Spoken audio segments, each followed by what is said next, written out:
Ողջույն հարգարժան տիկնոյք եւ պարոնայք, առաջին լրատվականի ուղիղ եթերում Մեհրաբյան on-line-ն է, ես Ռուբեն Մեհրաբյանն եմ։ Հայաստանում ընտրությունները կայացան, արդյունքները փաստաթղթավորված են, պաշտոնական արդյունքները հայտնի են եւ ընթանում են, այսպես ասենք, հետընտրական պրոցեսներ։ Մի շարք մասնակիցներ ընտրապայքարի որոշել են դիմել տարբեր հարցերով սահմանադրական դատարան։ Իհարկե այն ուժերը, ում Մոսկվայում Արա Աբրամյանը որպես յուրայինի կոչ էր անում, հենց նրանց քվեարկել են, որում այդ կոչը ուղղված էր եւ ռուսահայերին, որոնք պետք է գնային Հայաստան հունիսի 7-ին եւ նրանց, ովքեր Հայաստանում են ապրում, նա կոչ էր անում հենց նրանց քվեարկել, նրանք հիմա որոշել են, որ ընտրությունները արդար չեն եղել, իրենց քվեն գոհացվել է, որևէ փողոցային շարժ, այսպես ասենք, չկա, պրոցեսները դեռ այսպես իրավաբանական են, դե իսկ քաղաքական մեծամասնությունն էլ համարում է, որ այն ուժերը, ովքեր ընդդիմության բազկաթոռները ազգային ժողովում կզբաղեցնեն, լեգիտիմ չեն, թե զբաղեցնողները, թե ընդհանրապես այդ ուժերը, որոնք այդ արդյունքներն արձանագրել են, իսկ նրանք ստացել են հանրագումարում կես միլիոն ձայն, նրանք ուղղակի լեգիտիմ չեն։ Եթե 2 ամիս առաջ քաղաքացիական պայմանագրի ներկայացուցիչներն ասում էին, որպեսզի այդ եռագլուխ պատերազմի կուսակցությունը չլինի խորհրդարանում, հարգելի ընտրողներ, դուք գիտակից եք, դուք պետք է ուղղակի նրանց ձայն չտաք եւ նրանք չեն լինի ազգային ժողովում։ Հիմա ասում են, որ իրենց կարծիքով նրանք ընդհանրապես չպետք է մասնակցեին։ Իսկ երբ նրանց 2 ամիս առաջ ասվում էր, որ նրանք այո չպետք է մասնակցեն, ասում էին մեզ մոտ դեմոկրատիա է, մենք այդ ճանապարհով չենք գնում։ Ահա այսպիսի դիսոնանս 2 ամիս ժամանակահատվածում։ Բայց ունենք իրողություն, երբ վարչապետն էլ ասում է, որ այդ ուժերը պետք է ուղղակի ջախջախվեն եւ քաղաքականապես եւ արմատախիլ արվեն, նաեւ քաղաքականությունից, վռնդվեն քաղաքականությունից, իսկ արդեն անձամբ Ռոբերտ Քոչարյանը, Սամվել Կարապետյանը եւ Գագիկ Ծառուկյանը պետք է գնան բանդ։ Փորձենք հասկանալ ինչի մասին է խոսքը եւ հանուն հանրապետության կուսակցությունը եւս մտադիր է հայտարարությամբ է հանդես եկել դիմելու սահմանադրական դատարանին, որպեսզի ընդհանրապես գնահատական տրվի ողջ ընտրական գործընթացին 2026 թվականի հունիսի 7-ով ավարտված ընտրական գործընթացին, այլ ոչ թե միայն ընտրությունների օրվան, ընդհանրապես ինչն է լեգիտիմ, ինչն է ոչ։ Ընդհանրապես այդ ուժերը, որ ստացել են այդքան ձայն եւ այդքան բազկաթոռներ պետք է զբաղեցնեն պարլամենտում, դա լեգիտիմ է թե ոչ։ Նրանց մասնակցությունը լեգիտիմ է թե ոչ։ Նրանց գոյությունը լեգիտիմ է թե ոչ, հաշվի առնելով այն զանգվածային ընտրակաշառքը, որը բացահայտվեց հակակոռուպցիոն կոմիտեի կողմից։ Դա ինչ էր, առանձին վերցրած հատ-հատ դրվագներ, թե այնուամենայնիվ դրանք մի ընդհանուր համակարգի բացահայտված ֆրագմենտներ էին եւ գործում էր այո վերտիկալ ինտեգրված ստրուկտուրիզացված համակարգ ուղղված ձայների գնմանը, ինչը ըստ էության կազմակերպված քրեական խմբավորմանը բնորոշ գործունեություն է, այլ ոչ թե քաղաքական կազմակերպության։ Այս ամենին պետք է տրվի իրավական գնահատական, որից հետո պետք է այդ գնահատականից բխեն հետևություններ, գործնական հետևություններ, որը մենք բնականաբար կհարգենք եւ կկիսենք, բայց անընդունելի միայն այն կլինի, եթե այս ամենը մնա առանց գնահատականի։ Փորձենք հասկանալ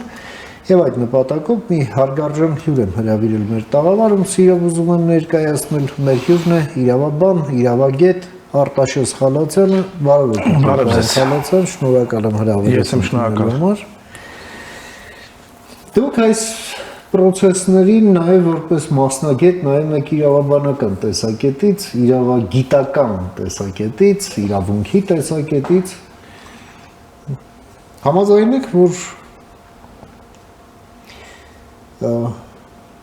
քաղաքացիների մոտ բազմաթիվ հարցեր են մնում։ Անկախ նրանից, որ մանիպուլյացիաներն են շատ, դեզինֆորմացիան է շատ, այս ամեն ինչի շուրջ ով ինչ ուզում տեղից վեր կացողն ասում է եւ ահա ուզում են գնալ սահմանադրական դատարան ինչի մասին է խոսքը եւ ասում են այս կանենք այն կանենք հա ապառնի ժամանակով որքանով է այս ամենը առնչվում իրատեսության հետ հա դա լինող բան է թե ոչ հա ասենք եւ եթե լինում է, ապա ինչպես։ Եվ նաեւ խոսենք այն մասին, թե ինչ պետք է արվի այն պատկերն ունենալու պարագայում, այն պատկերը, որը մենք ունենք հիմա։ Համաձայն։ Ցավոք սրտի հեղափոխությունից հետո ընդդիմություն իշխանություն փոխհարաբերությունների այն մոդուսը, որը կար բռնապետական քաղաքական ռեժիմի օրոք, երբ ընտրությունները կեղծվում էին եւ ընդդիմությունը հերթական անգամ պարտվելով գնում էր սահմանադրական դատարան վիճարկելու այդ ընտրությունները եւ բավական հիմնավոր, հետո սահմանադրական դատարանը կայացնում էր վիճառույց որոշում, հետո սկսում էին ինչ որ հետընտրական գործողություններ տարբեր ուժգնության եւ քաղաքական համակարգը ապրում էր, այսպես ասենք, ընտրությունից ընտրություն սկզբունքով ցնցում, այո, ցավոք սրտի հեղափոխությունից հետո թեև փաստակազմը արդեն ընտրությունների այլ է եւ ընտրությունները լեգիտիմ են, բայց քանի որ ի հեճուկս այն շահագրգիռ իրավական շրջանակների, որոնց թվին նաեւ ինձ եմ դասում, երբ մենք խոսում ենք այն մասին, որ չի կարող հեղափոխությունը իր լրումին հասած համարվել, երբ քաղաքական համակարգի մի սեգմենտը ժողովրդավարական արժեքներ դավանող է, իսկ մյուս սեգմենտը քաղաքական նախորդ ռեժիմի ռեստավրացիայի կողմնակից եւ այդ կոաբիտացիան համակեցությունը պարզապես քայքայելու է հեղափոխության ամբողջ արժեբանությունը եւ այն պտուղները, որոնք այն դրականը, որը կա հեղափոխությունից հետո տարբեր նաեւ իշխանական ու մերձիշխանական իրավաբանական շրջանակներ այսպես լեգալիստական մոտեցում ворթեգրելով պնդում էին, որ դա նշանակում է քաղաքական մահակի կիրառում, մարդու իրավունքների խախտում եւ այլն եւ հետեւաբար այս դեֆորմացված քաղաքական համակարգում էլի այդ պատումը մնում է, այդ նարատիվը մնում է։ Այս անգամ արդեն նախորդ քաղաքական ռեժիմը ներկայացնող եւ ցայսօր տիտրոսային ընդդիմության կարգավիճակը պահպանող շրջանակները արդեն կեղծ հիմքերի վրա զարգացնում են իշխանությունը կեղծել է ընտրությունները, մենք գնում ենք սահմանադրական դատարան, չենք ճանաչում ընտրությունները եւ այլն։ Այսինքն ընդդիմություն իշխանություն փոխհարաբերությունների տրամաբանությունը անկախ այդ տրամաբանության տակ եղած կամ չեղած փաստերից մնացել է նույնը, այսինքն քաղաքական համակարգը Հայաստանում այլընտրանքային ստեղծարար միտք շարունակում է չգեներացնել, որովհետև երկու հակոտնյա խմբավորումներ են հեղափոխության ժողովրդավարական արժեքներ ջատագող քաղաքական իշխանության մաս կազմող քաղաքական իշխանություն ունեցող ուժն է, մեծամասնություն ունեցող քաղաքական ուժն է եւ լայն իմաստով այն փոքրաթիվ ժողովրդավարական քաղաքական ուժերը, որոնք ցավոք սրտի այս ֆինանսական անսահմանափակ ռեսուրսներ ունեցող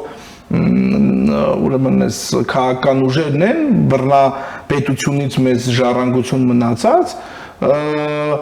Եվ նրանց ուրեմն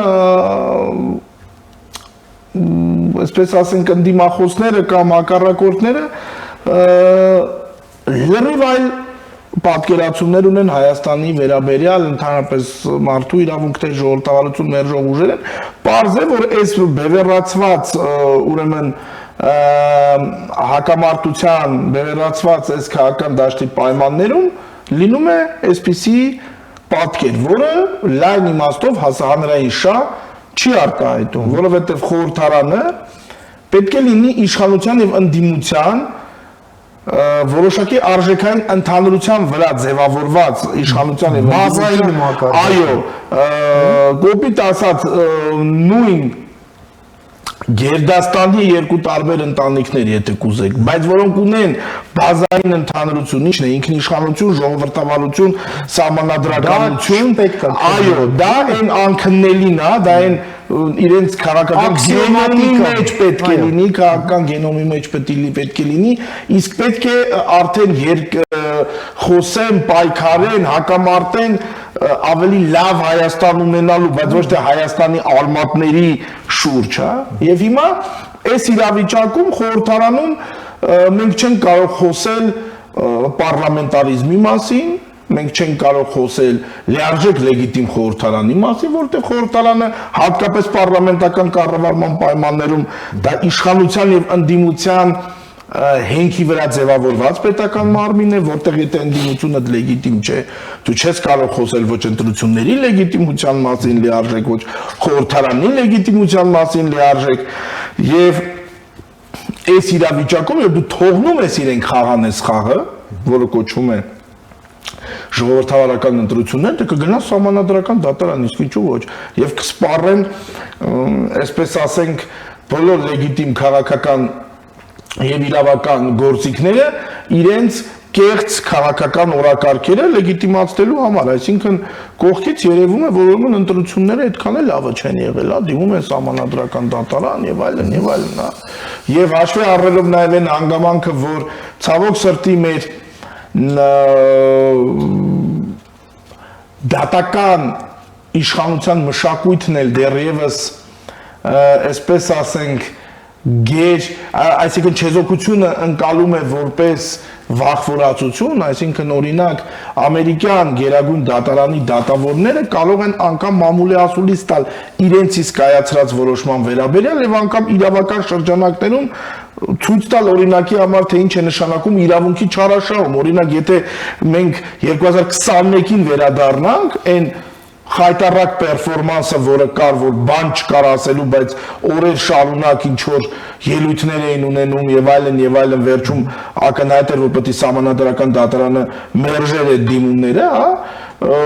Ես կարծում եմ, որ սահմանադրական դատարանի դատավորները լրիվ իրավազոր էին իրավունքի շրջանակներում ներկայացնել իրենց դիրքորոշումը առեն, որ ժողովուրդ ջան, իրավունքի չարաշահումը նույնպես խախտում է, հա, այսինքն եթե դու ունես իրավունք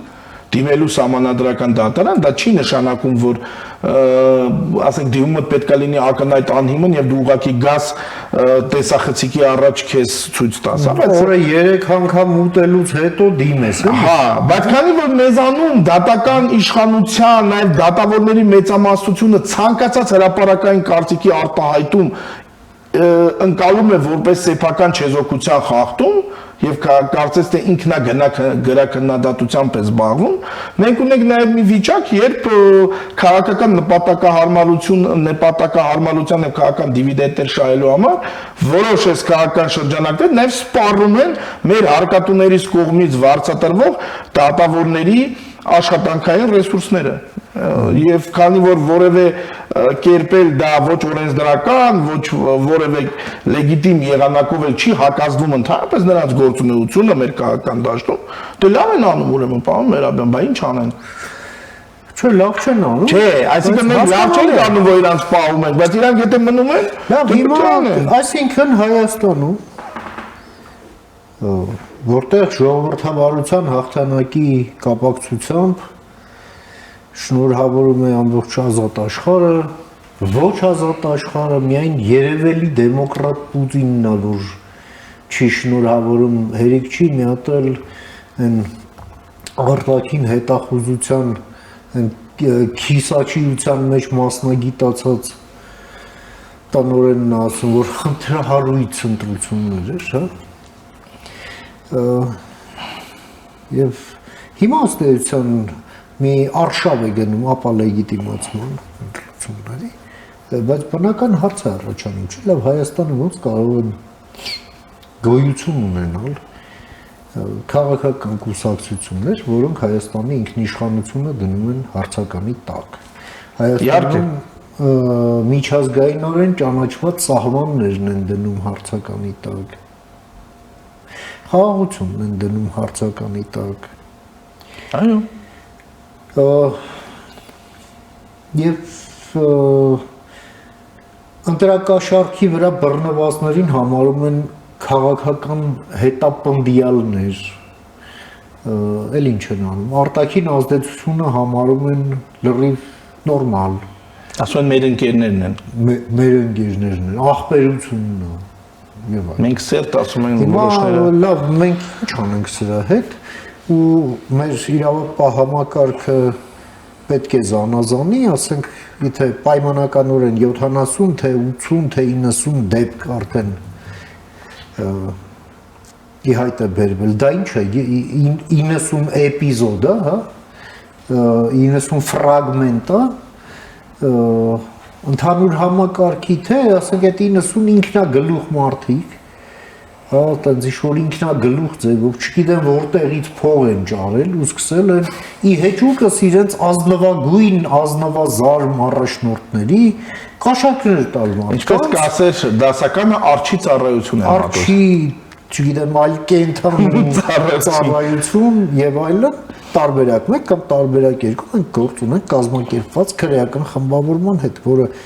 ուղղակի դիվերսիա է կազմակերպել, համակարգային դիվերսիա ժողովրդավարության դեմ։ Ով պետք է այս զանազանումը կատարի։ Տեսեք, շատ կարևոր հարց եք բարձրացնում եւ սա իրոք ուղղված է հենց դատաիրավական համակարգին, տեսեք, մարտի 1-ի գործի էվոլյուցիան, եթե նայում ենք, այսինքն դեվալվացիան, որը էվոլյուցիա չէ, շուտ ռեգրեսը եւ դեվալվացիան, տեսեք, դեգրադացիան, երբ համանդրական կարգի տապալումից մենք եկանք հասանք մի հանցակազմի, որը կոչվում է պաշտոնեական լիազորությունների անցում, այսինքն նախագահը իր համար, գլխավոր շտաբի պետը իր համար, չգիտեմ, այն մի պաշտոնյան, պաշտպանության նախարարը այն ժամանակվա իր համար, այսպես յուրաքանչյուր առանձին վերցրած սկսեցին իրենց լիազորությունները սահմանազանցել։ Մեկը տանկ բերեց, բանին գերագույն գլխավոր հրամանատարին չհարցրեց, գերագույն գլխավոր հրամանատարը ապօրինի հրաման բան արեց, բերեց արտակարգ դրության հրամանագիր։ Այն ազգային ժողովի падգամավորները լրիվ իրենցից առանձին որոշեցին հաստատել։ Այսինքն ձեր նախարարը սկսեց հիմար համակարգային էլեմենտը այսպես հանվել է ընդհանրապես եւ հիմա երբ որ դուք մարտի 1-ի գործի անգամ այս վիճակում քննуть մի կողմ թողնենք որ ինքը վաղեմությունով ոչ մեկ չի նստելու ես ուզում եմ դա պետք է հստակ ասել ոչ մեկ չի նստելու այսօրվա այդ կներեք արտահայտության համար կրտած քրեական գործով ոչ մեկ համակարգային էլեմենտը հանված է եւ դարձել է մի, գիտեք, պաշտոնական լիազորությունների անցումը նաեւ օրինակի համար, չգիտեմ, ապօրինի տենդեր կազմակերպել։ Այսինքն մարտի 1-ի գործը իջեցվել է այդ մակար, հայտնի են մեկը կար ասում էր участковի, իջացվել է այդ մակարդակի, հա։ Հիմա նույնը, այդ ձեր ասածը, վտանգ կա որ կլինի նաեւ այստեղ։ Համակարգային էլեմենտը դուրս է բերվում եւ դառնում է ուղակի քրեական հանցագործության տարաբնույթ իրար հետ իբրև թե չկապված դրվագներ եւ իմիջիալից կարող են բոլորն էլ հայտնվել բանտում, բայց եթե դու համապատասխան քրեական օրենսգրքի հոդվածով չես որակում ես ամեն ինչը միասնական դիտավորության ներքո, կարող են բոլորն լստել, բայց դրանից խնդիրը չի լուծվի։ Ես մի առիթով ասել եմ, որ 3000 պայմանական վերցրած ընտրակեղծարարի փոխարեն կգան եւս 3000 ուրիշ, որովհետեւ մենք այդ հակամշակույթը 20 տարի սնել ենք, ջրել ենք, այսպես աճեցրել ենք, այսինքն կա մի հակամշակույթ կարող սոցիալական դաս, որը պատրաստ է դա անի հերթափոխով, հա։ Հիմա այս համատեքստում տեսեք ես ասել եմ բազմիցս նորից պետք է ասեմ կառավարությունը եւ ազգային ժողովը ունեն լիազորություն դիմել սահմանադրական դատարան որոշակի քաղաքական ուժերի գործունեությունը արգելելու համար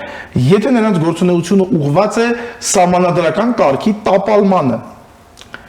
հիմա տեսեք ավելի համակարգային բան անենք ներկայացնենք չէ բռնվեցին այդ սրբազան կոչված շարժման առաջնորդներ, չէ, որ նրանց այդ աֆիլացված քաղաքական ուժերի ներկայացուցիչներ եւ հրապարակվեցին ձայնագրություններ տակավին չհերկված, որտեղ խոսվում էր ինչ, որ այդ քաղաքական շրջանակները նախապատրաստում են իշխանության յուրացում եւ սահմանադրական կարգի տապալում, ճիշտ է։ Հետո նույն այդ քաղաքական շրջանակները մեծ հաշվով նույն ներգրավում են այս ընտրակեղծիքներում։ Հիմա եթե մենք համակարգային ենք նայում, մեկը մեկի շարունակությունն է եւ ես անձամբ որպես սահմանադրական իրավունքի մասնագետ կարծում եմ եթե մենք դուրս գանք այդ լեգալիզմի կաղապարներից, ավելի քան հիմքեր կան սահմանադրական դատարան դիմելու եւ այդ կուսակցությունների ուղակի գործունեությունը արգելելու համար։ Հակառակ պարագայում հիմքով, որովհետեւ սահմանադրական կարգի տապալումը իրենց գործունեությունը դրան է ուղղված։ Ինչ եմ հարցնում որովհետև մեզ մոտ կան թթվիկար իրավաբաններ, որոնք չգիտեն սահմանադրական կարգը ինչ է։ Դուք դա կոչում եք լեգալիստներ, հա, իսկ իրենք ընդհանրապես այն պարագրաֆների համապատասխանություն նայող են, սրբագրիչներ են։ Հա, սրբագրիչներ են, թե ինչա գրիչներ են, ես չգիտեմ, բայց դրանք են թթվիկարերն են, որոնք դրված են դատական համակարգի եւ իրավական համակարգի վրա եւ խոչընդոտ են ռեֆորմներին եղել ամբողջ այս 8 տարվա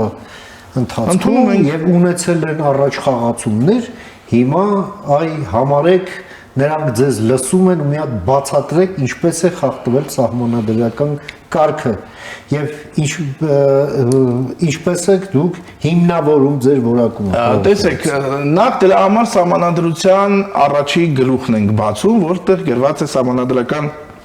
կարգի հիմունքները սահմանադրական կարգի հիմունքներից մեկը դա ընտրական ինստիտուտն է այսինքն ժողովրդաիշխանության հիմնարար սկզբունքը իրացվում է ընտրությունների միջոցով այսինքն ընտրությունների արդյունքների դեֆորմացման հանգեցրած զանգվածային ընտրակեղծարարությունը դա սահմանադրական կարգի տապալման ուղղված գործունեություն է 1 երկրորդը Սահմանադրության երկրորդ անփոփոխ հոդվածը, որի առաջին մասը վերաբերում էր ընտրական ինստիտուտին, երկրորդ մասը խոսում է այն մասին, որ իշխանության յուրացումը որևէ կազմակերպության կամ անհատի կողմից հանցագործություն է։ Հիմա մենք նույն քաղաքական շրջանակների կողմից ունենք, չէ, արդեն ընթացող քրեական գործերով ունենք ձայնագրություններ, որոնք չեն հերքվել։ Ընդ որում, այստեղ շատ կարևոր մի բան կա, մենք քրեական օրենսգրքով կարող է մարդուն չդատապարտեն, ենթադրենք ասեն անմեղսունակ է այդ ասողը։ Մենք քրեական օրենսդրության շրջանակներում գործը ինչպես կքննվի, դա թողնում ենք մի կողմ։ Սահմանադրաիրավական տեսանկյունից մենք կարող ենք անգամ հիմա համարել այդ գործը այդ փաստակազմը ապացուցված։ Փաստ է, որ քաղաքական ուժերը ներգրաված են սահմանադրական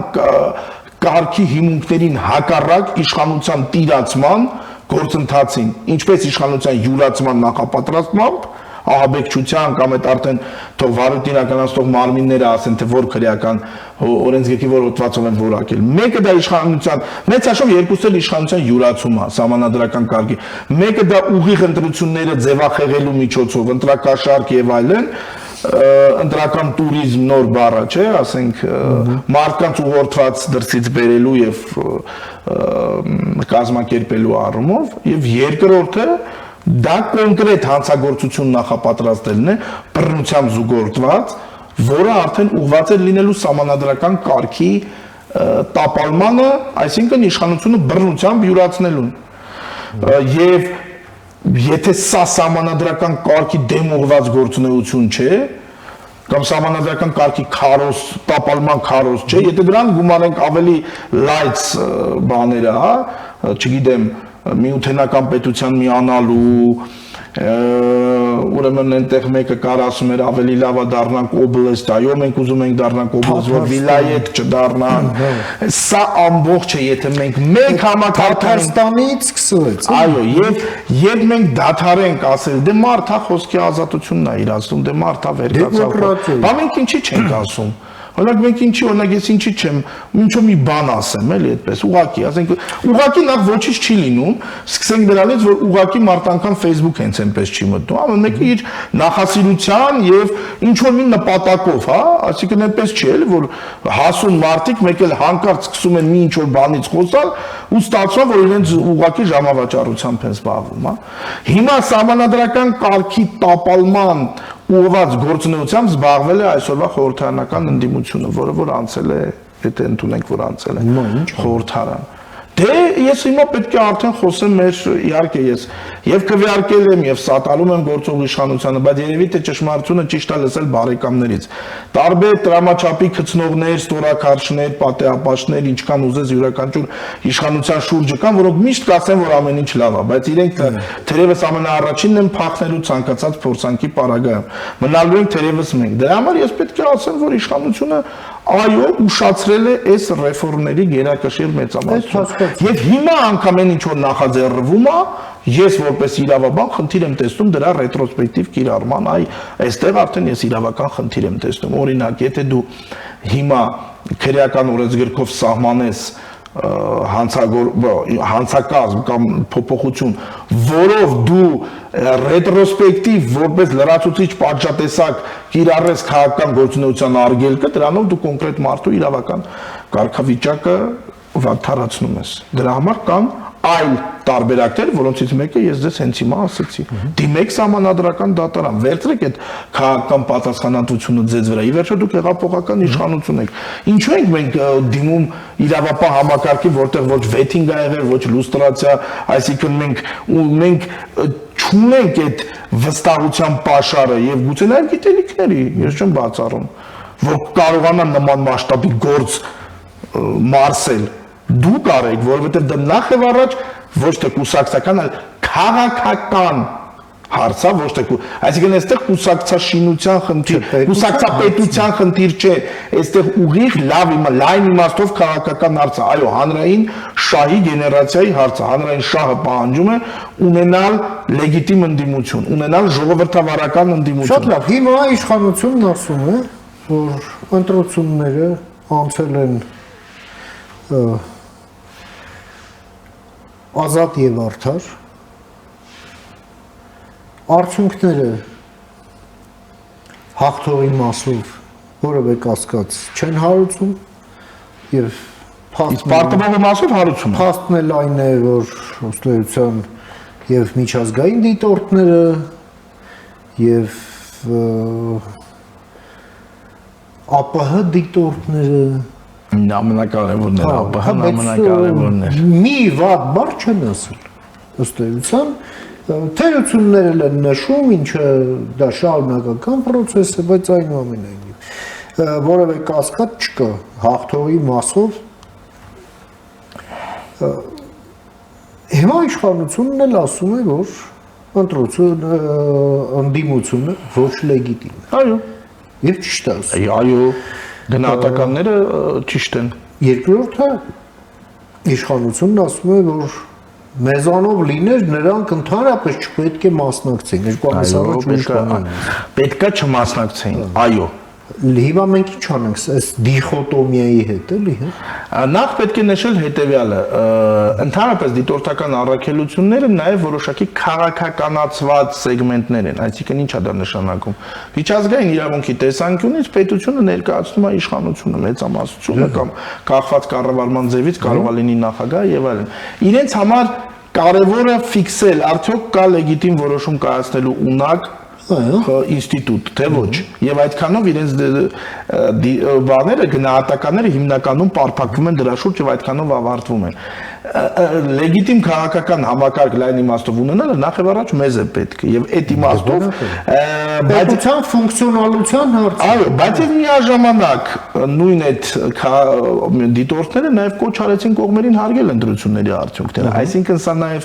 մի դիտարկում էր կարծում եմ, որն ուղղված էր ընդդիմությանը, որովհետև ակնհայտ է, որ իրենք էլ են տեսնում, որ այս քաղաքական շրջանակների նպատակը ամենևին պետականաշինությունը չի, եւ թեկուզ առողջ քաղաքական մրցակցությունը չի, բայց դրանից ավել իրենք չեն ասելու, որովհետև իրենց համար առանցքային հարցը լեգիտիմ իշխանություն ունենալ Հայաստանը ապահովել է։ Հետևաբար լեգիտիմ ընտրություններ այո տեղի են ունեցել իշխանության ձևավորման մասով, բայց լայն իմաստով քաղաքական իշխանության ձևավորման իմաստով, ընդդիմության մասով ընտրությունները լեգիտիմ չեն եղել։ Այս ընդդիմադիր ուժերը չպետք է լինեին այնտեղ։ Դիմեք սահմանադրական դատարան, ցանկացած այլ փոփոխություն ունենալու է հետադարձության իրավական խնդիր, այսինքն դուք քրեական օրենսգրքում փոփոխություն եք անում, դուք չեք կարող իրավական սահմանադրական դատարանը այս ոչ լեգիտիմ ընդդիմության հետ ինչ կարող է անել։ Եթե համապատասխան դիմումով, դա բնական է, մերժելու է իրանց դիմումը, սա չենք էլ քննարկում, սա թողնենք մի կողմ, սա դասական իրավունքի չարաշահում է, ես ձեզ ասեցի։ Ուժեղ Հայաստան կուսակցությունը, Բարգավաճ Հայաստան կուսակցությունը, հայ հեղափոխական դաշնակցությունը կարող է այդ կուսակցությունների գործունեությունը դադարեցնել, նշանակում է լու արկադիր տանել լուծարման այդ կուսակցությունները, եւ դա կլինի լավագույն քաղաքական պատասխանը, սահմանադրաիրավական մակարդակի պատասխանը համակարգային քաղաքական համակարգային դեֆոլտի տանող այս ուժերին։ Այո, բայց այստեղ իհարկե պետք է ոչ լեգալիստ իրավաբաններ, մեղմ ասած, մարդիկ, ովքեր որ իրավունքի ոգին կգերադասեն իրավունքի այսպես ինչ որ նույնիսկ տառնել այստեղ խնդիր չունի, բայց բոլոր դեպքերում իրավունքի ոգին պետք է գերադասեն այսպես տեքստային աճպարարություններից մեկ, երկրորդը չպետք է ունենան քաղաքական շահերի բախում, որը համարձակվեմ ասել, անգամ իշխանության շրջանակներում եղած շատ իրավաբաններ ունեն, լատենտ կամ ոչ այդքան լատենտ, եւ երրորդը նաեւ սահմանադրական դատարանը եւս իր մեծամասնության մեջ այդ քաղաքական կամքը պետք է ունենա, այո, որտեղ սա իրոք համակարգային նշանակություն ունեցող հարց է։ Ես ձեզ մի բան ասեմ, որ տեսեք, քաղաքական կամքը ինչ բան է, էլի։ Այստեղ Տեր-Պետրոսյանի դրական մասը պետք է ասեմ։ Երբ որ նա դաշնակցությանը արգելում էր, չկար ոչ սահմանադրություն, եւ չկար ոչ սահմանադրական դատարան, բայց կար իրավական անհրաժեշտ եւ իրավաքաղաքական կամք։ Բայց համարձակվեմ ասել, որ ներկայիս այսպես ասենք մեղքերը նույն հայ հեղափոխական դաշնակցության եւ մնացած կուսակցությունների համակարգային առումով շատ ավելի մեծ են արգելման համար, քան այն ժամանակ։ Այո, որովհետեւ այն ժամանակ ավելի մեծ էր չթեպետ գուցե եւ էլի ճիշտ էր Տեր-Պետրոսյանը եւ ճիշտ էր կարծում եմ, բայց դժվար էր ապացուցել այդ բոլոր այդ նարկոտրաֆիկ եւ այլն այդ բոլոր կամեցությունները դրա համակարգայնությունը ապացուցել ավելի դժվար է, քան հիմա։ Եվ հիմա կա նաեւ ինստիտուտ, կա նաեւ անհրաժեշտ սահմանադրական բազա դա անելու համար։ Եվ եթե օրինակ Ռումինիայի սահմանադրական դատարանը կարողանում է նախագահի մեծ առաջին փուլում հաղթած տեխնացուին հանել ընտրարշավից, դա նշանակում է, որ քաղաքական կամքի արկայության պարագայում մենք համակարգային հարց ենք լուծում եւ դրանով զարկ ենք տալիս նաեւ լուստրացիայի, վեթինգի, անցյալի իրավաքաղաքական գնահատական տալու գործընթացին, որովհետեւ այս մարտիկ մեծ հաշվով 80%-ով հենց այդ անցյալի ուժերն են, տակը գրեթե բան չի մնում։ Դա այն ուժ կամ այսպես ասենք, դրանք թերևս այն ուժերն են, որոնք նախկինից մնացած ամենաանհաշտ պայքարողներն են նոր ժողովրդավարական իրականության դեմ եւ ես ընդ որում ես ձեզ ասեմ, ես իմ ասածը չի հակասում էս օրենսդրական բարեփոխումներին, որովհետեւ օրինակ արժևում մենք ունենք Երևանի հավաքանու ընտրություններ, խոշոր, հա, ընտրական միջոցառում, որովհետեւ որ այո, պետք է մի քիչ պտուտակները ձգել ցանկացած մի ուժի, գուցե նորահայտ, որը կփորձի էս այսպես ասենք փորձի փոխանակման արդյունքում նման բաներով զբաղվել, բայց այս ուժերին այսօր եւ հիմա նրանց հարցը լուծելու համար ես կարծում եմ, որ սահմանադրական դատարան դիմել եւ նրանց գործունեությունը ուղղակի արգելելուց ավելի գործուն եւ այս ռոպեական արդյունավետ լուծում չկա։ Այս մեկը կարծես թե բանա մահակ ապագայի համար իրավական մահակ, այսինքն հիմա եկեք նստեք, ձեզնից մի 200 հոգու կտա հիմնավորված դատավճիռներով կփակենք, մի հատ էլ փորձեք անել, այդ ժամանակ կտեսնեք ձեզ հետ ինչ կլինի։ Այսինքն կարծես թե 5 տարի էլ թեկուզ հարված ստացած, թեկուզ արդեն ոչ այնքան կենսունակ, բայց թողնելու են ապրեն։ Այ քաղաքական իմաստով էլ իրենց քաղաքական գոյությունը քարշ տան եւ ընդ որում փակեն լեգիտիմ ընդդիմության դռներ։ Ավելին ասեմ, իրենց արգելելուց հետո ընդդիմությունը պետք է իշխանությունը պետք է գնա արտահերթ ընտրությունների։ Առանց այդ իհարկե։ Դե դա արդեն քաղաքական բանի նախընտրության հարց է, բայց դա պետականամեծության տեսանկյունից եկամ, հա կարող են իրանք հիմա ոնց է Վրաստանում, կարող է մի ուժով խնդիր չկա, այդտեղ բան չկա, խորհրդարանի լուծարման հիմք չկա, բայց ինչ որ իրավական ճանապարհով պետք է գնալ արտահերթ ընտրություն, բայց այս ընդդիմությանը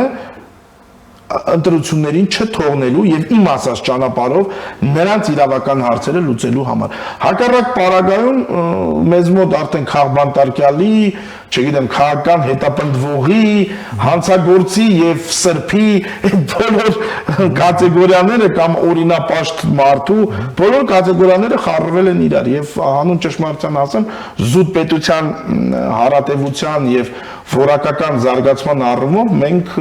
լուրջ խնդիրներ ունենք, հա, մենք կարողանում ենք հեվի ապահովել ժողովրդավարության ռեպրոդուկցիան, հա, բայց ինչքան կարելի է դա անել հեվի, մի կերպ, չէ՞ տրիլերային սցենարով, նստենք մտածենք, իսկ կարող է բան լինի,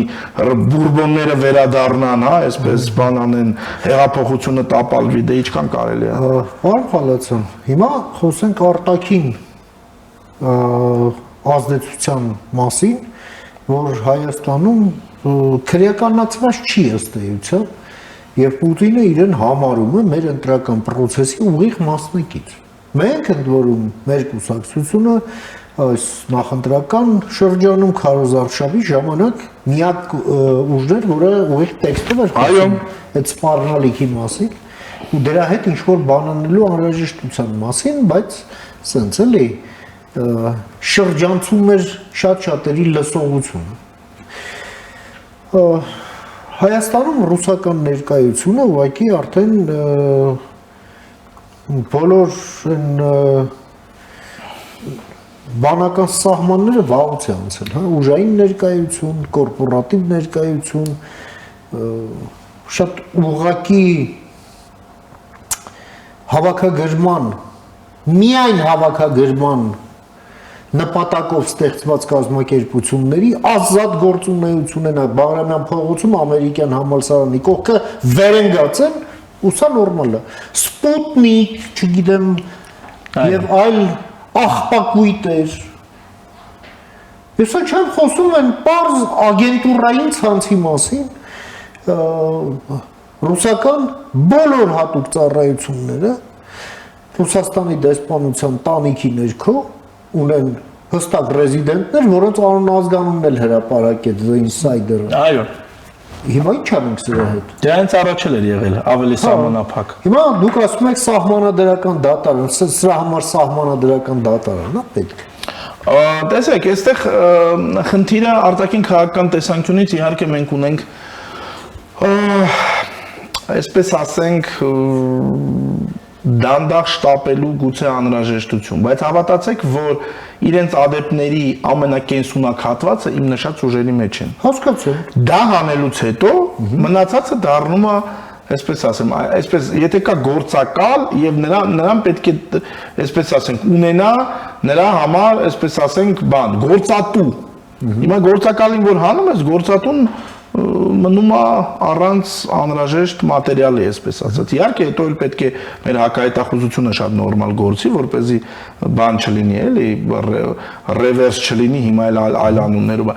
Բայց ես կարծում եմ, որ ես ես հետ համաձայն եմ, այստեղ, բայց կարծում եմ, որ արտաքին քաղաքական զարգացումներին եւ ուկրաինական պատերազմի զուգընթաց մենք կարող ենք տեսնել նաեւ այդ ուղղությամբ որոշակի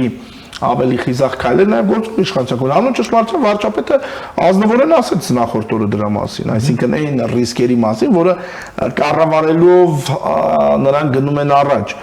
բայց ես կարծում եմ որ դանակը հասել է ոսկորին եւ գոնե մեր այսպես ասենք տնայնաբույծ այս շրջանակների, որոնք իհարկե ունեն արտաքին քաղաքական պատվիրատուներ, իրենց իրավական հարցերը պետք է լուծել։ Ի վերջո քաղաքականությամբ մենք ոին չենք ասում։ Շատերը իմիջիալոց կասեն, այնպես կներկայացնեն, ոնց որ մենք իրենց մահապատժ ենք դա։ Մենք դա ասում ենք, եղբայր, դու քո մենտալ կարողություններով, չգիտեմ, արժեշահային համակարգով եւ այլն, այսպես դու քաղաքականությունից պետք է հեռու լինես, բայց դու կարող ես ինչ ուզում ես զբաղվես։ Ի վերջո մենք հոգարակը չենք ընկել սեփական աննեղ մերկանտիլ կամ արտաքին քաղաքական շահերի սպասարկմամբ զբաղվող մարդկանց մեր ճակատագիրը տնօրինելու թեկուզ այսքան մասնաբաժին պարտադիր տալու այդ պարտականությունից, ասենք կարակն ենք ընկել, չէ, եղբայր գնա ինչով ուզում ես զբաղվի, դու պետք է քաղաքականությունից, դու այդպես առողջացան մեր զբաղության երկրները ամենախիզախն էին, մի քիչ նվազ խիզախ, բայց նաև արևելյան Եվրոպան, որտեղ որ ավելի խիզախ էր նվազ խիզախներից օրինակ Չեխիան հիմա ավելի լավ վիճակում է կամ Բուլղարիան եւ այսպես շարունակ, այսինքն ով որքան բան է մարտունակություն է դրսևորում այդ պայքարում, նրա ապագան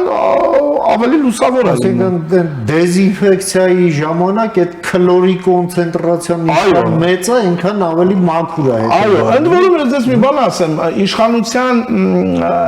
անգամ խիզախությունը հիշում եք Բուլղարիայի Կարծեմ նախագահն էր, որ Ռուսաստանի պատրիարքին անվանեց իր ավազանի անունով եւ ասեց դու գործակալ ես, բայց մեկ է ինստիտուցիոնալ մակարդակում, քանի որ ես որոշ չափով ուսումնասիրել եմ, իրենց մոտ էլ այդ հիբրիդային պահերը կան, անգամ իշխանության այդ խիզախումները մեծ հաշվով չոր մնացորդում միշտ չի, որ ինչ որ հարց են լուծում։ Դրա համար վերբալ մակարդակից պետք է անցնել արդեն գործնական ոլորտին գնում է ոչ թե դեպի անիվներ, այլ դեպի շչակ։ Այո, այդ դառնում է, հա, էլի, հա, ցավացնում, բայց ասենք լավ սիգնալ ունի, բայց չի գնում, դերից մեքենան չի շարժվում, այո։ Շատ շնորհակալ եմ, պարոն Խալաթյան, այս խոսակցությունը դեռ ունենալու է շարունակությունը եւ մենք խոսելու ենք սրա մասին։ Ձեզ շնորհակալ եմ ձեր ժամանակից մեր եթերին հատկացնելու եւ հրավերս ընդունելու համար։ Համենք զրուցեցինք մեր գործընկեր, իրավագետ, իրավաբան Արտաշես Խալաթյանի հետ, խոսեցինք այս հետընտրական շրջանում որոշ իրավական եւ իրավագիտական եզրակացությունների անհրաժեշտության մասին, որոնք պետք է իրենց հաստատումը ստանան սահմանադրական դատարան։ Նաև ուզում եմ հիշեցնել, որ Հանուն Հանրապետության կուսակցությունը մտադիր է դիմել սահմանադրական դատարան ամբողջ այս ընտրական գործընթացը թե ամբողջությամբ, թե իր բոլոր բաղկացուցիչներով գնահատական տալու։ Այդ գնահատականից էլ արդեն կբխեն հստակ քայլեր եւ գործողություններ եւ պետք է բախեն։ Կարճ դադարից հետո կվերադառնանք, մնացեք առաջին լրատվականի հետ։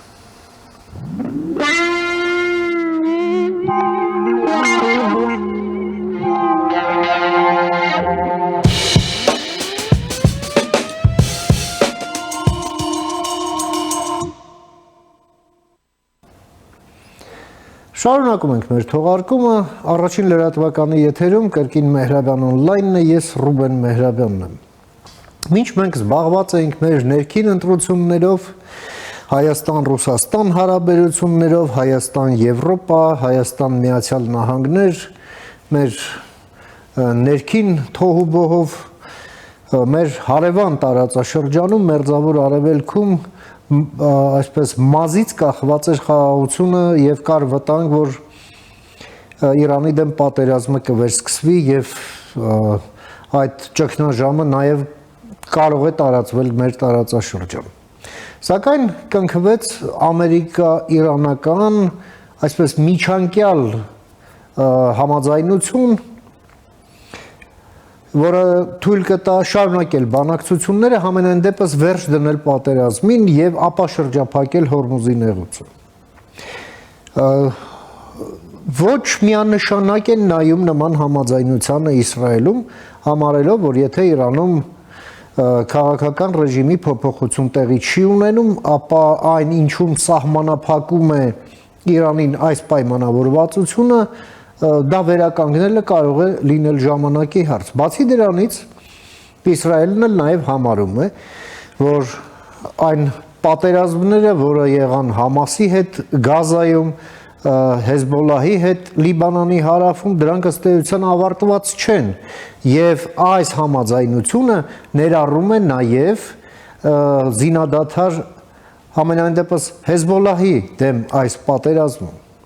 Լիբանանի ներսում եւս գիտենք ճգնաժամային վիճակ է, մի խոսքով այս անորոշությունը պահպանվում է նաև Իսրայելում եւ պատմությունն էլ այնպես է դասավորվել, որ Իսրայելում սովորաբար ցանկացած պայմանավորվածության նայում են հոռետեսաբար։ Մյուս կողմից էլ Իսրայելն էլ իր ներքին քաղաքականության մեջ ապրում է նախընտրական տրամաբանության մեջ, աշնանը այնտեղ ընտրություններ են։ Եվ ահա այս ամենը փորձենք հասկանալ, մեր հյուրն է Իսրայելի խորհրդարանի Քնեսետի նախկին պատգամավոր Լիկուդ կուսակցությունից մեր հայրենակից երևանցի Ալեքսանդր Цинкера. Приветствую вас, господин Цинкер. Рад вас снова видеть. Спасибо, что приняли мое приглашение.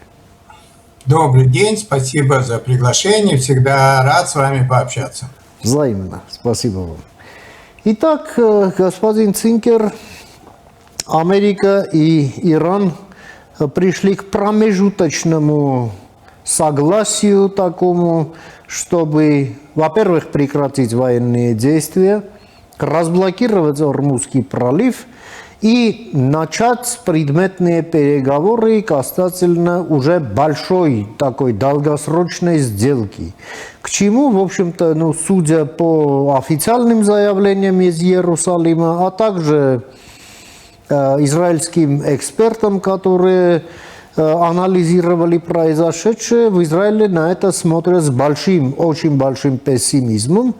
и даже в какой-то мере считают это ущемлением интересов Израиля. При этом эта договоренность включает также прекращение военных действий на юге Ливана, где, как известно, военизированная группировка Хезболла, которая, в общем-то, находясь в Ливане, вообще к ливанскому государству не только не имеет никакое отношение, но и торпедирует, да, функционирование ливанской государственности. Эта война, скажем так, приостанавливается с непонятными перспективами. Разоружение, о чем была договоренность, не осуществляется. Ну и с Хамасом тоже неясности. Этот фонд мира или Совет мира, который должен был обрасти миллиардами, в кассе ноль. Ну и плюс к этому в Израиле скоро, относительно скоро, осенью, выборы. Вот обо всем хотелось бы узнать ваше мнение. Начнем с американо-иранской этой промежуточной договоренности. Прошу вас. Да, вы тут мне сейчас напомнили, сколько проблем у нас в Израиле. Да. Мы стараемся как-то их всех вместе не собирать и по отдельности обсуждаем, а тут, когда вот со стороны слышишь, что происходит, действительно тяжело. Да, действительно, давайте поговорим, начнем с вот этого меморандума, который, по идее, 19 июня должен быть подписан, хотя говорят, что есть электронные подписи, но, в общем-то, дождемся уже окончательного официального. Почему я это говорю? Потому что никто не видел содержание этого меморандума. Очень много сливов идут информации и с американской стороны, и с иранской, и с каких-то средств массовой информации. В то же время другая сторона периодически говорит, что это не так, вот вы увидите на самом деле как. Но примерно уже все понятно. Это, как сегодня сказал на совещании G7 Дональд Трамп, что это промежуточный этап, как бы начать серьезные переговоры. И если я увижу, что Иран тянет время и серьезно ни о чем не договаривается, мы опять начнем бросать бомбы. То есть говорить о том, что мы идем к какому-то мирному уже заключению договора, еще рано. Это было выгодно и Соединенным Штатам, и Ирану. Почему? В Америке очень негативно реагируют на повышение цен на бензин. А это внутренние проблемы Трампа, который не забывает, что осенью есть промежуточные выборы, и есть опасность, в общем-то, проиграть частично, то есть потерять большинство. Поэтому он должен думать, как относятся к его действиям в Иране его сограждане. Да. Тем более по опросам поддержку ему составляют все меньше и меньше народу. Ирану это тоже очень надо было, потому что остановиться и попытаться восстановить силы после вот тех военных действий, которые произошли, они могут только громко говорить, что они победили, но как я вспоминаю наш армянский КВН, я бы сказал бы так, еще такие 2 победы у Ирана, и от этого государства ничего не останется. Поэтому Иран тоже был заинтересован. Поскольку эти переговоры шли, и там не участвовал Израиль, естественно, у Израиля были определенные пожелания, требования, с одной стороны. С другой стороны, этот меморандум Израиль не подписывает, поэтому он ни в чем не обязан, будем говорить так. И уже сегодня премьер-министр наш заявил, что никакого вывода сил ЦААЛа из Южного Ливана не планируется, и об этом Трамп, в общем-то, знает, и я думаю, Иран тоже это уже понял, потому что сегодняшние последние новости, которые я читаю, там есть такая вещь, что это будет обращение к Израилю через 60 дней. То есть не сейчас, как раньше требовал Иран, что мы не подпишем меморандум, пока Израиль не выведет свои войска. Да. Сейчас это звучит уже так, в течение 60 дней. То есть это что-то изменилось. Какая реакция в Израиле? Вы знаете, есть 2 направления. С одной стороны, в основном недовольство. Почему? Потому что когда все начиналось, израильские руководители говорили о основных 4 целях, которые хотят они достичь. Это остановка ядерной программы, ракетной программы, поддержка прокси-сил по оси зла, так называемой. И 4-й вариант, если это, конечно, получится, это смена власти в Иране. Хотя это главная цель. Если бы она бы произошла, то остальные все достигались бы автоматически. Этого не произошло, и поэтому очень много населения выражают, в общем-то, недовольство. На этом играет оппозиция, вспоминая, что у нас скоро выборы, и поэтому оппозиционные силы все время выступают и говорят, вот видите, вы не достигли цели, столько воевали, не достигли. Есть специалисты, которые трезво подходят к этому и говорят, подождите, а давайте честно поговорим. Ирану нанесен сильнейший удар. В военной сфере практически уничтожена авиация, флот, ПВО. В экономической сфере, потому что там экономическое положение очень тяжелое. Ядерная программа остановлена, потому что надо будет ее тоже восстанавливать. Поэтому не надо забывать, что там действительно, более того, даже команда, вот эта власть, которая была в Иране, она уже дважды поменялась. И сейчас пришли практически совершенно новые люди. Да. Поэтому, если говорить такой общий фон недовольствия, но если вот читать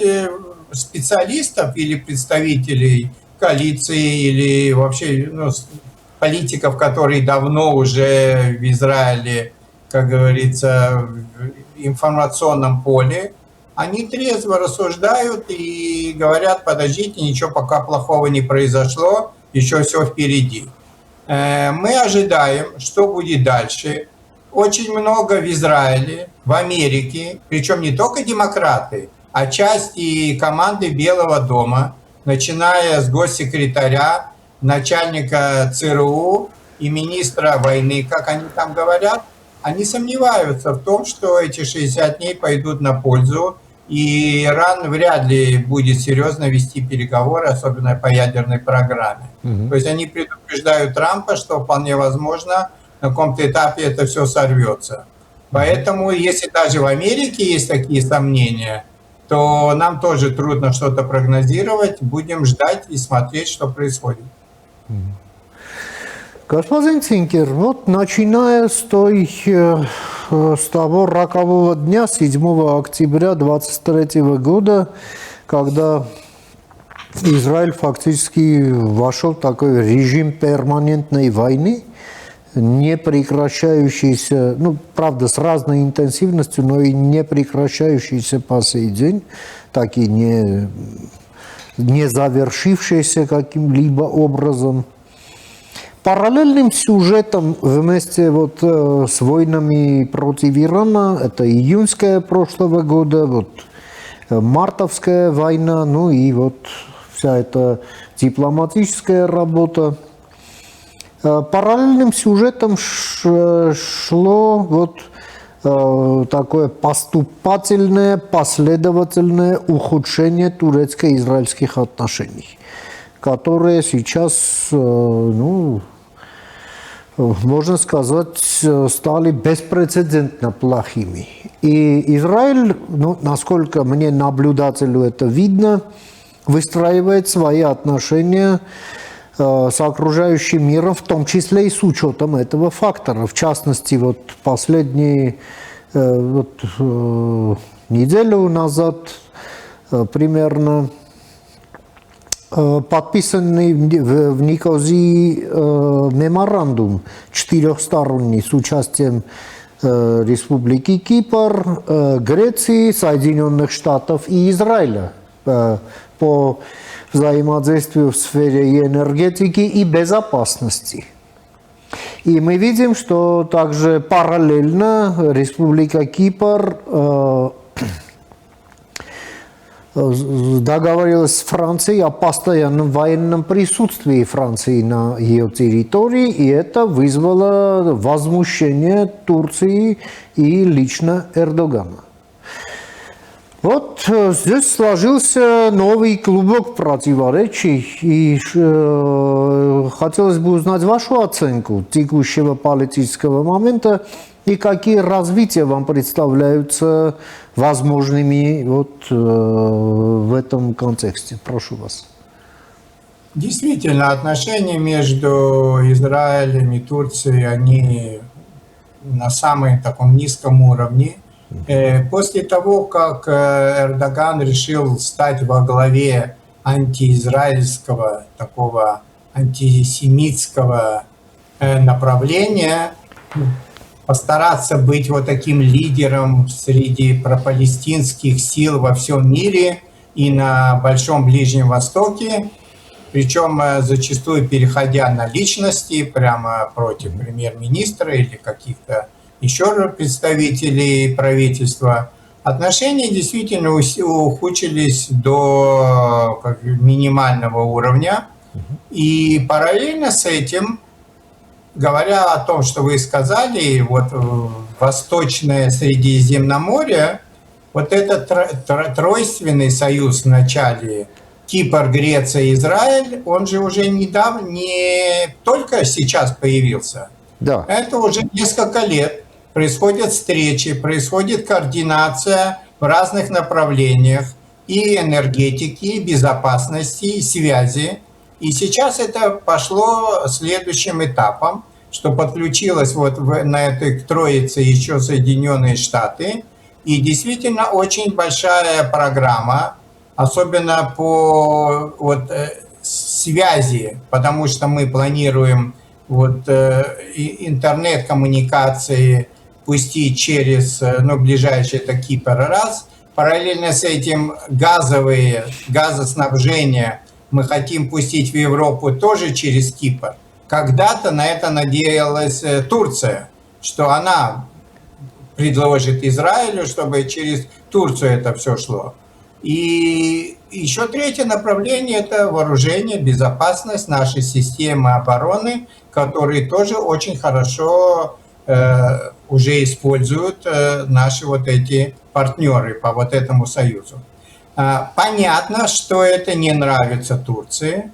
но это как бы их проблемы, а им очень трудно что-то возразить, потому что Греция является и членом НАТО, и членом ЕС, поэтому выступать сильно Турция не может. Тем более, когда этому союзу подключился еще и подключились Соединенные Штаты, то тем более они могут говорить в Турции только какие-то опасения и попытаться, я думаю, вот следующая встреча членов НАТО будет проходить в Турции. Да. Эрдоган очень надеется поговорить с Трампом, и я думаю, наверное, будет говорить и вот о проблемах Турции вот на Большом Ближнем Востоке. Но у нас есть свои цели, они совпадают с целями наших партнеров. Мне кажется, такой совет, который получился, он от этого выигрывают все. То есть это не какая-то политическая структура, а это структура, которая логически пришла к этому. У нас есть общие вопросы в политике, в экономике и безопасности. Это естественный союз, и мы очень рады, что он, в общем-то, начинает все активнее и активнее функционировать. Господин Цинкер, но параллельным треком, так можно сказать, Турция является большим радетелем таким вот военного союза, который еще не возник, но его уже нарекли мусульманским НАТО со включением туда Пакистана, во-первых, и во-вторых, Саудовской Аравии. И судя по публикациям, я вижу, что израильское экспертное сообщество пристально следит за развитием и в этом направлении. Вы что видите и какие перспективы этого, и как оценивают политики израильские вот эти развития, на ваш взгляд? Прошу. Насколько мы сейчас понимаем, это только зарождение или попытка создания такого объединения. Да, эти страны, и Саудовская Аравия, и Пакистан, и Турция, сегодня трудно сказать, что это дружеские государства по разным причинам. Саудовская Аравия пока еще не присоединилась к Авраамовым соглашениям. Пакистан очень ревностно относится к тому, как Израиль развивает свои отношения с Индией. Ну а про Турцию мы сейчас говорили. Да. Но пока есть такое, я бы сказал, осторожное наблюдение за этим процессом, оценка возможностей, оценка реальности. И поэтому у нас, оценивая прессу, очень редко что-то, наблюдаются какие-то материалы об этом. Я думаю, те службы, которые это отслеживают, они отслеживают, но не более того. По крайней мере, это направление еще не дошло до уровня, вы знаете, да, наверное, когда это становится темой для обсуждения комментаторов на телевидении, в средствах массовой информации. Я говорю, у нас сегодня столько своих проблем нынешних, что это мы отложили в сторону, но я бы не сказал, что мы за этим не следим. Действительно идет отслеживание этого процесса. Пока мы не видим реальности в ближайшее время, но все течет, все изменяется. Поэтому сегодня трудно что-то сказать, насколько это будет реально действительно похоже на НАТО арабских стран. И, господин Цинкер, на фоне таких ожиданий неопределенности, незавершенности, войн, да, Израиль вступил в предвыборный период. Вы живете в Израиле, общаетесь как с политическим классом, так и обычными людьми. Как вам видится вот, текущий момент предвыборного Израиля и исход этих выборов? Что может на них повлиять? Какие общественные настроения доминируют в обществе? Прошу вас. Ну, если просто сказать формально по тем опросам, которые проводятся каждую неделю 5-6 институтами, у нас принято, да, вот Да. такая система. Да, там порой разные результаты, но если усреднять, можно сказать одну такую вещь, что сегодня, грубо говоря, есть блок коалиции сегодняшний существующий, есть блок оппозиции, и еще есть две арабские партии, которые играют как бы свою игру. Хотя один раз партия РАМ была приглашена в коалицию, но эта коалиция просуществовала всего год. Так вот, сегодня, если говорить вот без арабских партий, а только о сионистских партиях, ни у одного из блоков нету по опросам 61 мандата, то есть большинства, которые достаточно для формирования коалиции. Так. И это происходит каждую неделю, каждый месяц, пока ничего не изменяется. Причем были подъемы, спуски, были войны, были относительно мирное время, но такая ситуация происходит. Это чисто формально.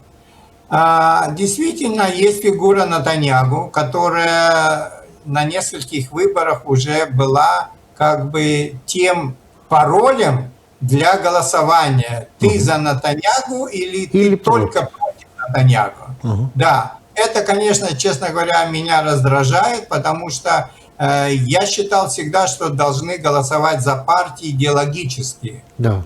Что партия предлагает, ты поддерживаешь или нет, вы меня поймете, вы сами, я смотрел информацию, тоже состоите в одной из партий. Вот. Есть темы, которые очень важны сегодня, они очень острые. Это отношения с ультрарелигиозным течением, которые отказываются служить в армии. И вот этот закон о призыве, который некоторые называют закон о непризыве, как бы разделил общество. Я не буду говорить напополам, но, по крайней мере, большинство, мне кажется, все же подходит к тому, что любой гражданин Израиля, будучи причем евреем, арабом, религиозным, светским, он должен служить в армии.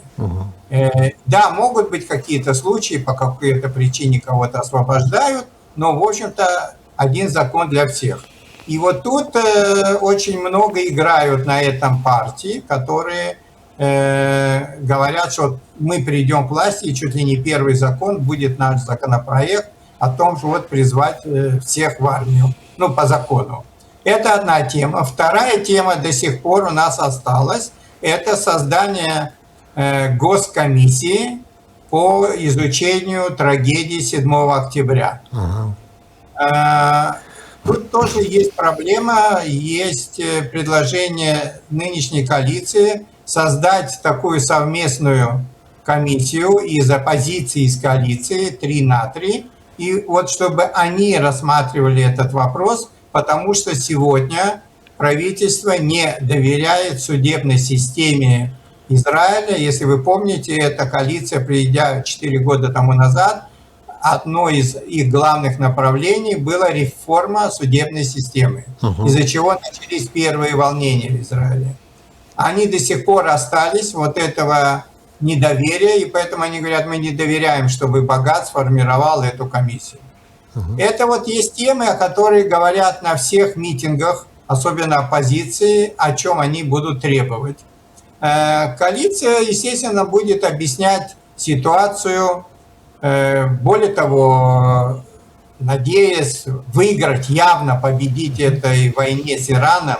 и в надежде, что приедет еще сюда президент США, который поддержит Нетаньяху Это было, мне кажется, такое политтехнологическая идея. Сегодня это изменилось. Сегодня трудно говорить о вот такой явной победе, это раз. Отношения к Трампу тоже изменились, потому что периодически, читая его высказывания о том, что я что скажу, то и наш премьер-министр сделает, неважно, как ты относишься к этому премьер-министру, но когда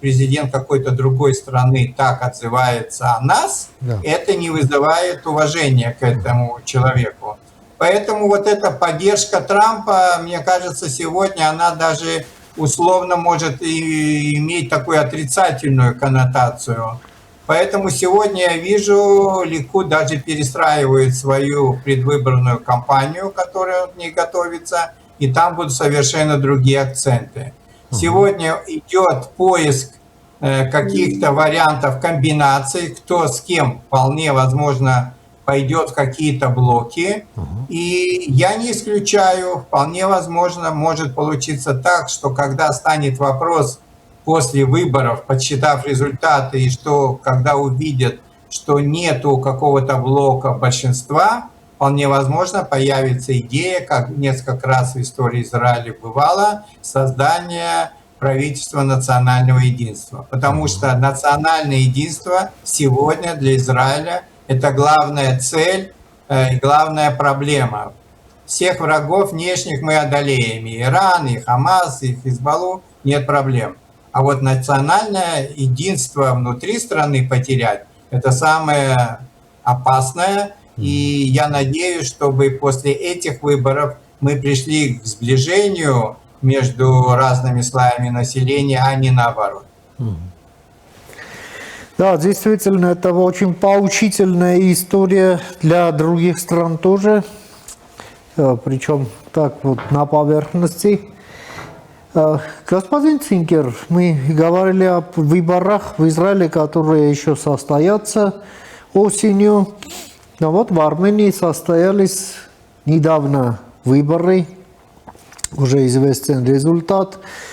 С этим результатом поздравил весь Армению, весь свободный мир, да и не свободный, скажем, тоже, да? Ну и не весь.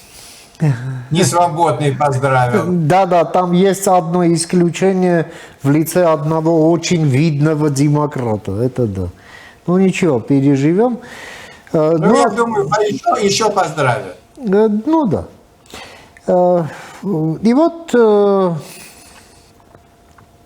министр иностранных дел Израиля также, он в первый же день вот поздравил Армению и поздравил премьер-министра и выразил как ожидание, так и пожелание углубления отношений с Арменией. Ну, понятно, что сейчас у Израиля довольно обширная внешнеполитическая повестка, по которой мы с вами так вот вскользь прошлись. И как бы это не приоритетное направление, но тем не менее, как вы считаете, что ожидается в наших отношениях, ну вот, в краткосрочной, среднесрочной перспективе, и что имел в виду министр иностранных дел Израиля, помимо, ну, такого дипломатическо-протокольного поздравления, да. Прошу вас. Ну, во-первых, действительно, было в первый же день поздравления. Я, когда общаюсь здесь с представителями разными в Израиле, высоко ценится вот это желание, вот этот путь, да, в сторону европейского развития. Мы понимаем, что присоединиться к Европе, к ЕС – это не задача года, 2, 5, может быть, даже и 10 лет. Некоторые страны и по 25 лет ждут. Но сама цель, сама структура организации государства, законов, порядков, принципов, выбор вот таких-то, это для Израиля тоже, когда он видит, что Армения в этом направлении идет, они, естественно, и поддерживают это направление, поэтому, как бы не сомневаясь, сразу было вот отправлено поздравление, потому что, ну, как бы европейский путь Армении сегодня олицетворяется как бы партией «Гражданский договор», хотя, если делают опросы в Армении, то 70% населения, по-моему, за европейский договор, а партия «Гражданский договор», да, она получила только около 50%. То есть есть еще как минимум 20%, которые не согласны, допустим, с партией Пашиняна, но они хотят европейский путь направления. Я думаю, это как раз те, которые проголосовали за другие партии, армянские партии, но, к сожалению, которые не прошли в этот парламент. Это вот ситуация, которую мы видим отсюда. Да, действительно, у Израиля очень большая, обширная внешнеполитическая деятельность. Приходится встречаться со всеми странами, особенно странами ЕС, объяснять нашу политику. Хорошо, что сюда приезжают практически чуть ли не каждый день или через несколько дней всякие министры иностранных дел. Параллельно с этим мы даже открыли посольство Сомалиленде. Это такая непризнанная страна, но которая, если вот так исходить, у нее больше признаков государственности, то есть это власть, армия, деньги свои и так далее, больше, чем у сектора Газа. Почему-то за палестинскую автономию весь мир борется, а вот за эту страну практически, хоть и непризнанную, никто ничего не говорит. Кстати, они открыли посольство прямо в Иерусалиме. Есть действительно много что делать, и я надеюсь, что когда немножечко вот тут у нас успокоится то, что происходит с нашими соседями и с прокси-силами вокруг нас, то вот это направление с Арменией, оно, поскольку оно не сегодня, я бы сказал бы так, оно сегодня такое, ну, не отрицательное, оно положительно-нейтральное, да? Должны быть инициативы с двух сторон, чтобы сдвинуть вот с этой мертвой точки. Я бы видел это открытием посольства Израиля в Армении. Потому что посольство Армении в Израиле работает, должно быть симметрично. Посольство было бы там, были бы новые проекты, были бы встречи. Когда люди говорят, всегда появляются идеи. И я думаю, есть области, в которых мы можем активно работать, особенно связанные с хай-теком, с искусственным интеллектом. Я знаю, в Армении сейчас и центры строятся. NVIDIA, например, по-моему, очень громадный хаб собирается делать в Армении. То есть чем заниматься. Должна инициатива быть с двух сторон. Мне очень хочется надеяться, что вот когда немножечко мы успокоимся, пройдут новые выборы, новое правительство, старое, новое, я не знаю, но выбранное. И тогда вот этот вопрос, может быть, опять всплывет, и будут какие-то результаты. Ну, спасибо, господин Цинкер, за ваши обстоятельные комментарии и оценки, которыми вы поделились с нашими телезрителями и уделили время нашему эфиру. Мира и благополучия вам и вашей замечательной стране. До новых встреч. Взаимно, вы знаете, как я к Армении отношусь. Конечно. Мира, благополучия и вот этого объединения народа, что самое важное. Спасибо. Всех благ. Всего доброго. Спасибо. Ամենք լսեցինք մեր գործընկեր Իսրայելի խորհրդարանի Քնեսետի նախկին падգամավոր Երևանցի Ալեքսանդր Ցինկերին, լսեցինք իր դիտարկումները կապված ամերիկա-իրանական այս միջանկյալ պայմանավորվածության հետ, Իսրայելի դիրքորոշման հետ, այդ համաձայնություններին, Իսրայելի ներքաղաքական զարգացումների, նաև Հայաստան-Իսրայել հարաբերություններում առաջիկա զարգացումների, հնարավոր զարգացումների հետ։ Այսօր թերևս այսքանը հարգարժանտիկնայք եւ պարոնայք կհանդիպենք վաղը խաղաղություն եւ բարի ննձ ձեզ